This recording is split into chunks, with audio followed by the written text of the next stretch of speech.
Hey, it's Sarah with Loaves and Dishes, and in today's video, I'm going to be showing you how to make these green beans. These are inspired from a restaurant that I went to with some friends. It was a dim sum restaurant, and they had these really great green beans. They're not exactly the same because there are some ingredients that I am not sure what they were, and it's not something that I can get easily because it's about a 45-minute drive to get to the nearest Asian grocery store to me to get these ingredients, and I'm not 100% sure what the special ingredient was. I haven't figured it out yet. So I'm using fresh green beans. The great thing about this recipe is you could also use canned green beans if you wanted to. I just thought fresh would be fun. The ones at the restaurant were fresh, and I like the extra crunch that the fresh gives. But if you have canned green beans, this will work exactly the same. You just won't cook them for as long in the beginning. You'll just kind of heat them up in the pan and then add your sauce ingredients. But you'll see that for this recipe, I cooked the green beans for roughly 5 to 7 minutes before I added the extra stuff that makes the little sauce that it's in, just because I wanted to make sure that the green beans were cooked all the way before I added that stuff. Otherwise, the sauce would have completely evaporated, which, it would have been like extra goopy and kind of sticky, which would have been nice, but I wanted it to be a little bit looser. Anyway, so to prep the green beans, they're washed and you just cut the tips off. And if you have any green beans, like I had a couple that were looking kind of rough, so I just put those in my throwaway pile. But yeah, this is the only part that takes a little bit of time, is to process the green beans, which is why canned would be faster. You could do all of this in about 5 minutes probably if you were using canned green beans. Okay, so now I'm gonna mince up some garlic.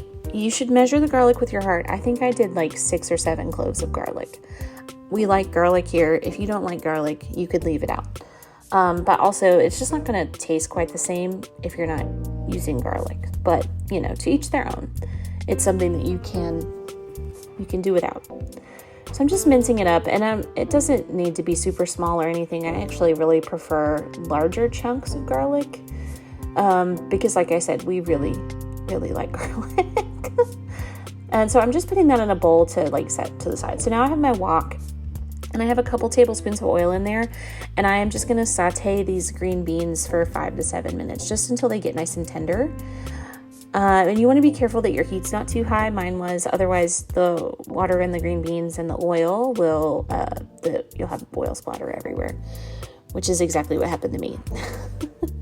But you just want to make sure that you're mixing these pretty often so that they don't burn and that kind of thing.